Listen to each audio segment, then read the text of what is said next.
ये आते हैं खुला खेलते हैं और लंबी हिटें मारते हैं और स्ट्रांग हो गए हैं ये लड़के। That's really a very good sign for Indian cricket and I think credit BCCI को जाता है, सारे स्टेक होल्डर्स को जाता है जिस तरीके से उन्होंने क्रिकेट को कंट्रोल किया है इन लास्ट 5 to 6 years।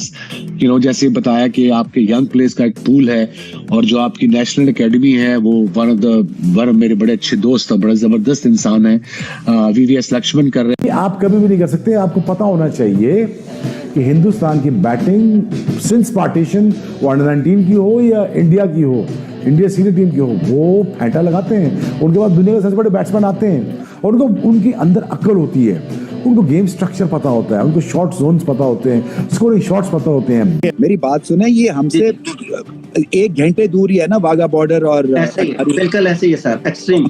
हमारा जो एक उठना बैठना खाना पीना एक जो अंदाज है जिंदगी गुजारने का वो एक जैसा है ऑलमोस्ट।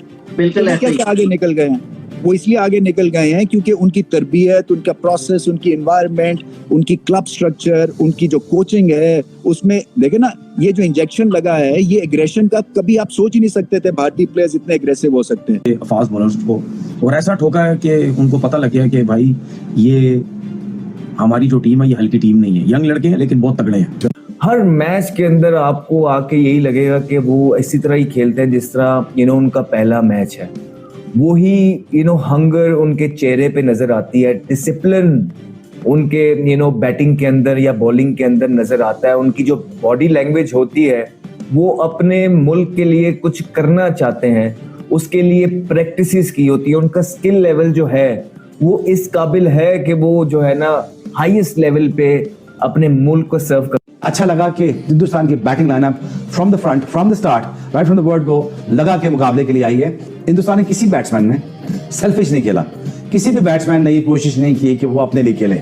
और ये बड़ा क्लियर मैसेज नजर आ रहा था ड्रेसिंग रूम की जानिब से कि भाई साहब ये हमने मैच जीतना है, हमने प्रूव करना है कि इंडिया इज अ बेटर। ऐसे लगता है जैसे वो प्लेयर नहीं है, वो एक मशीन है जिसके अंदर एक चिप है और वो चिप इतनी क्विकली जो है वो वर्क करती। Just want more hunger. He just want more every day. क्या कर सकते हैं इसका? अब इसकी ख्वाहिश क्या हो सकता है? He just want it. दसो। उनके जो यंगस्टर्स है ना वो बड़े बन ठन के आते हैं भाई, पीछे से बड़े तराश करके उनको लाया जाता है, अच्छी तरह से नरिश होते हैं, वो पूरे तैयार होते हैं इंटरनेशनल क्रिकेट के लिए, हाफ कुक्ड नहीं होते। तो जनाब गौतम गंभीर अपनी सोच में कामयाब हो गया। मैं अभी नहीं कह रहा कि ये अभी आएगा और वर्ल्ड कप जितवा देगा, नहीं। अब ये फ्लॉप भी होगा तो गौतम इसका साथ नहीं छोड़ेगा, क्योंकि उन्होंने प्लेयर पिक करते हैं और बनाते हैं, और ये सबसे अच्छी मिसाल ये है। इसीलिए मैं अमूमन बोलता हूँ हमारे पाकिस्तान के भाई नाराज हो जाते हैं। सोच होनी चाहिए, सोच नहीं है। गिल और जसवाल को रेस्ट कराया ना, हमारे यहाँ तो कोई रेस्ट नहीं करता है। सोच अच्छी होगी तो होगा ना, तो सीख लो यार, कुछ सीख लो मेरे भाइयों। जनाब टू गुड खेले, इतना जबरदस्त खेले कि मैं तो आज हमने देखा कि बहुत ही उम्दा परफॉर्मेंस दी गई केएल राहुल की जानिब से, रविंद्र जडेजा की जानिब से और ध्रुव जुरैल की जानिब से बहुत ही उम्दा परफॉर्मेंस दी गई। नो डाउट इंडिया की विन में इंडिया मोस्ट प्रोबेबली ये मैच जीत चुका है। इसमें बहुत बड़ा किरदार है जडेजा की इनिंग्स का, जुरैल की इनिंग्स का और केएल राहुल की इम्पैक्टफुल इनिंग्स का।